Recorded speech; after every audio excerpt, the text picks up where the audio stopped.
Bloodwash is a 2021 Giallo-inspired slasher horror game released by Puppet Combo. If you're unfamiliar with Giallo, it's a subgenre of Italian horror that gained notoriety in the mid-1960s and early 70s. It's somewhat similar to a slasher, but tend to focus more on the investigative mystery elements of a murder mystery.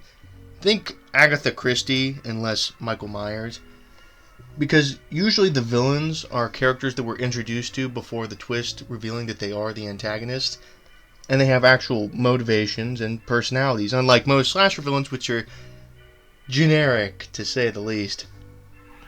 The Giallo influence is all too noticeable, with the game's deep saturated colors and amateur sleuthing elements that somewhat differentiate it from conventional slashers.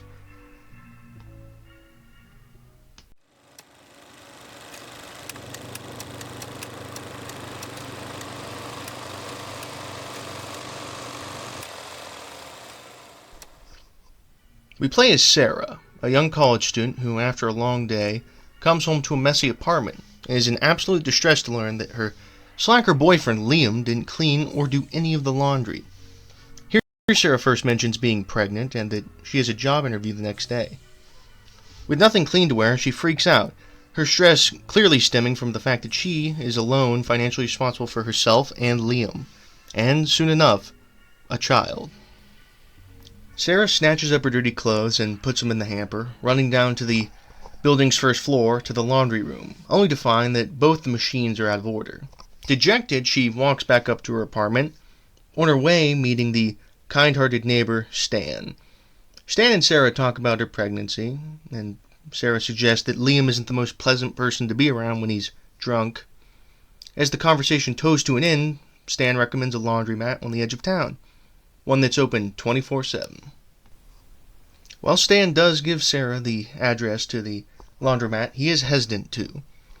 You see, in this world, there is a serial killer on the loose, one that predominantly targets pregnant women. That's why they have been given the moniker of the Womb Ripper. Stan fears for Sarah's safety, but she reassures him, saying she's a big girl and that she can handle it. Sarah hurries and waits outside by the bus stop right in front of the building. While waiting, a car slowly stops across from her. It just holds there a moment, much too long, then just slowly eases away into the distance.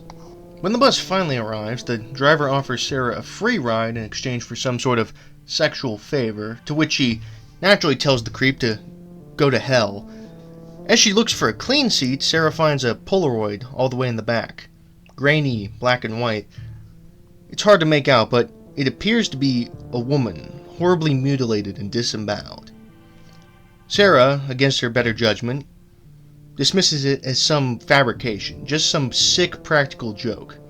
She sits down and the bus makes way, only stopping to pick up a well-dressed man in a tuxedo with red circular glasses.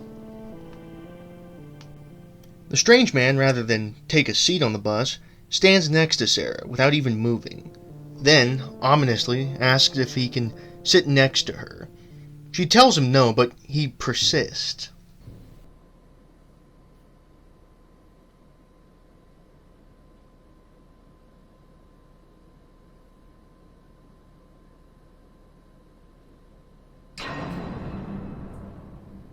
Hello.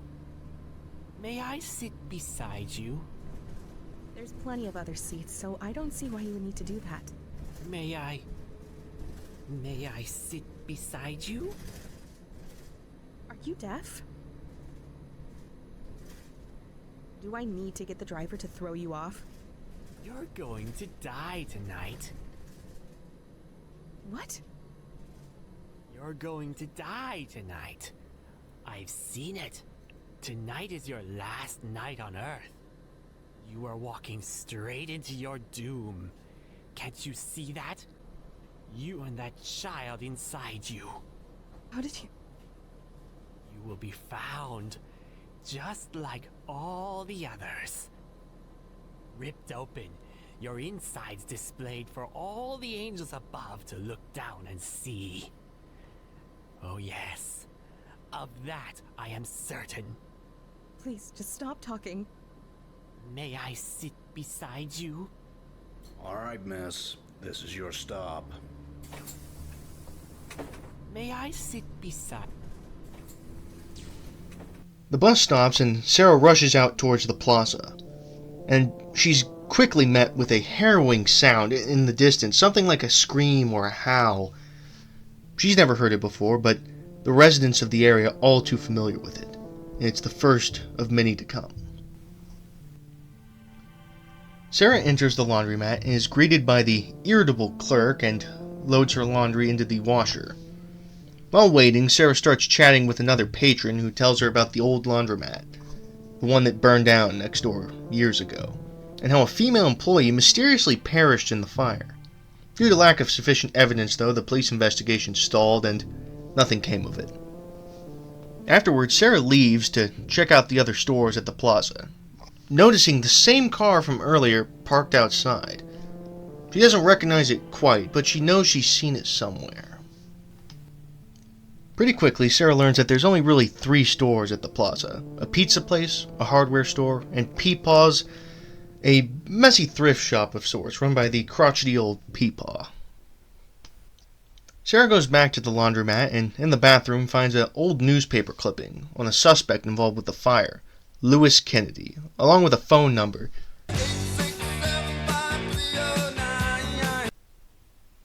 Sarah calls this number only to learn it's a phone sex line. You've reached the late night flirt line. In just a few moments you will be connected to the girl of your wildest fantasies for 60 free seconds. Well, hey there, stud. Oh, cool. No one's called me that before. Hey there, studette. I'm so glad you called. It's been so lonely over here.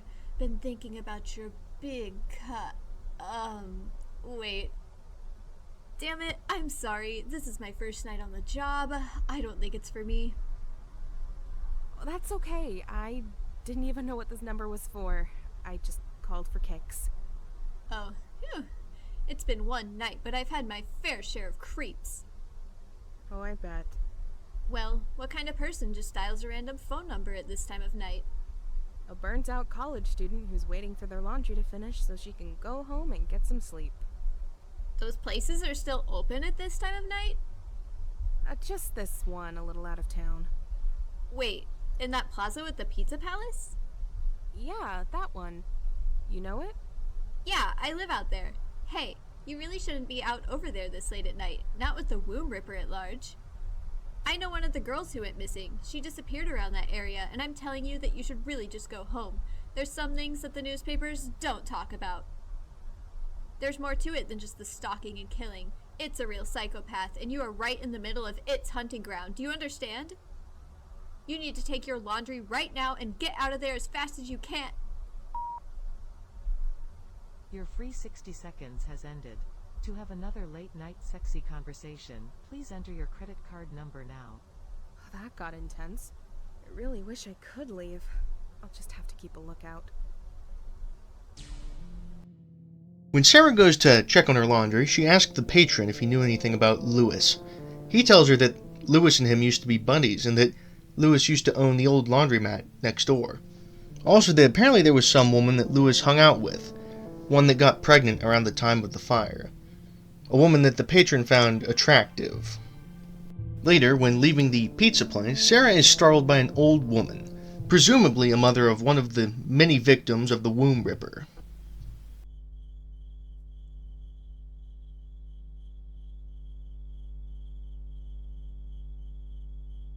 You look just like her. Who? Same eyes, same hair. Oh, she used to be so beautiful. But I've lost her. It's been so long now, and I can't find her. Oh. Did you know one of the girls who went missing around here? Ma'am? I guess she's done talking.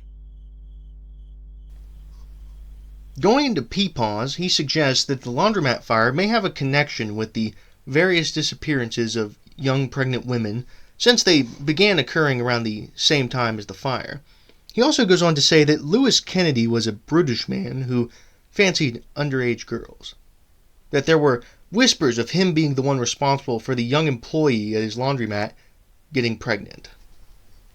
At the hardware store, Sarah finds a old photograph in a rusty toolbox, one of a man and a young girl, with the name Samantha scribbled on the back. Sarah asks the clerk about the photo, and he seems to know nothing, but he does admit to hearing strange sounds outside the plaza ever since he moved there. Almost like the cries of an infant, but he's not quite sure what's making them doesn't have malicious intent of some kind. When Sarah takes the photo to the pizza place, the cashier there tells her that the girl's name was Samantha Rhodes and that they went to school together. That was before she got pregnant and vanished.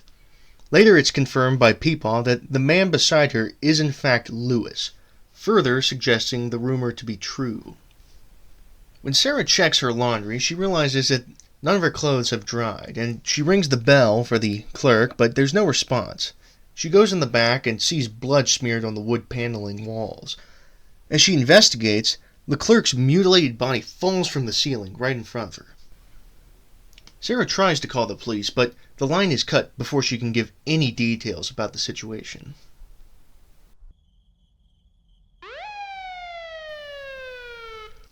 The gameplay switches to Officer Burton, who pulls into the plaza to investigate the disturbance.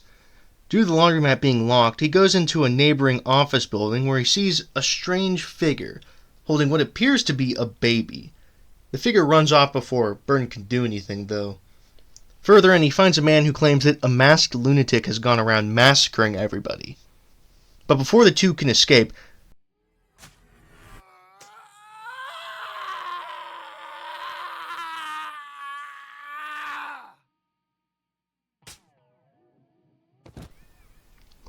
Burton makes a Hail Mary attempt to escape by crawling through the air ducts.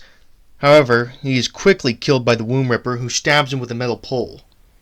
It then cuts back to Sarah, who's been holed up in the head office of the laundromat.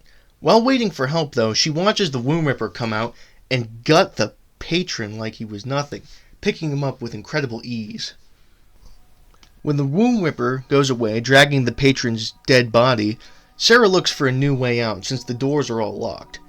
Using a hammer, she breaks the old drywall connecting the new laundromat to the old one. As she traverses the abandoned space, she finds an old newspaper stating the 45-year-old Lewis Kennedy was the suspected cause of the fire and the mysterious disappearance of Samantha Rhodes. Sarah comes across the killer's makeshift murder room with a dangling corpse and baby faces on a table, faces that the Womb Ripper wears as a mask. She reads some papers left by one of the previous victims, revealing that she swallowed a key that could be used to escape.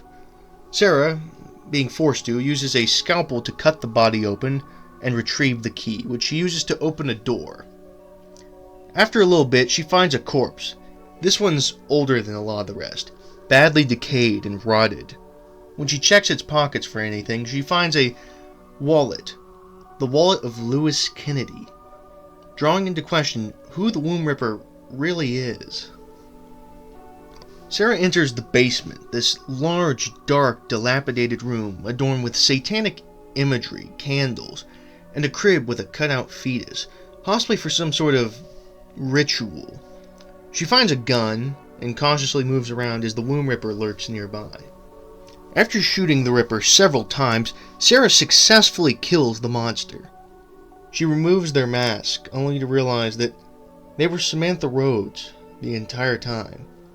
Lewis had locked her up in that burning laundromat some years ago, in the attempt to keep her from telling people about his horrible crime, and to protect himself from any legal consequences. As a result of the fire, Samantha lost her baby, and was horribly scarred and disfigured. From then on, she started killing pregnant women, anybody who had what she could not. This development goes to potentially suggest that the old woman from earlier could be Samantha Rhodes' mother. Although it isn't explicitly stated, it wouldn't be a stretch. A broken old woman wandering the place where her daughter died, forever looking for closure, even though she will never get it. The Womb Ripper's body is taken to the morgue, and a mortician prepares to examine it when the lights go out. He goes to check the fuse, and upon returning, he finds that the body has completely disappeared. As he attempts to flee, the Womb Ripper jumps out and kills him.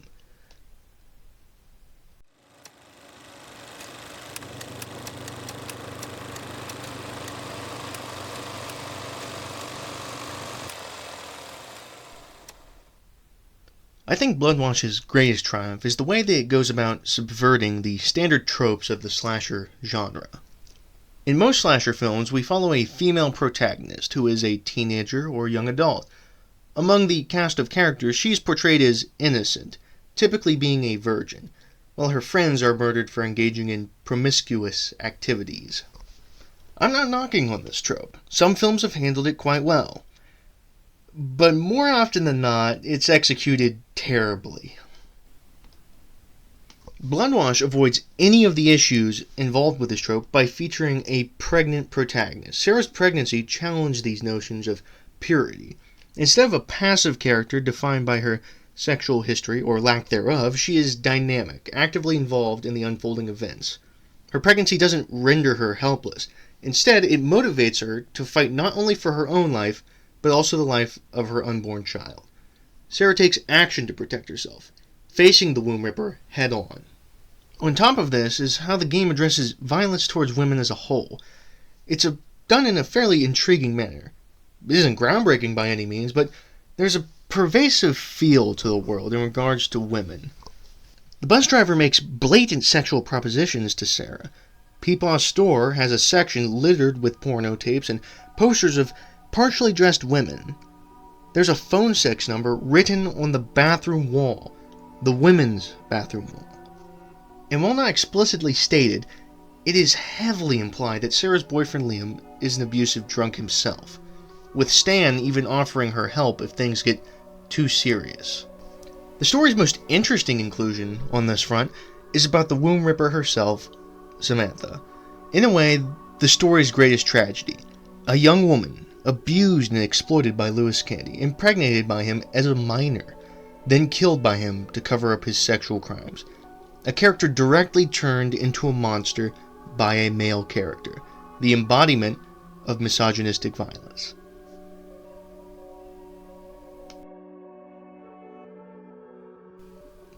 Overall, if you're looking for an unnerving game, I can't recommend Bloodwash enough. The amount of hidden detail is just truly incredible. There's hidden comic books, arcade games, character interactions, all sorts of little details that one is likely to miss on their first playthrough.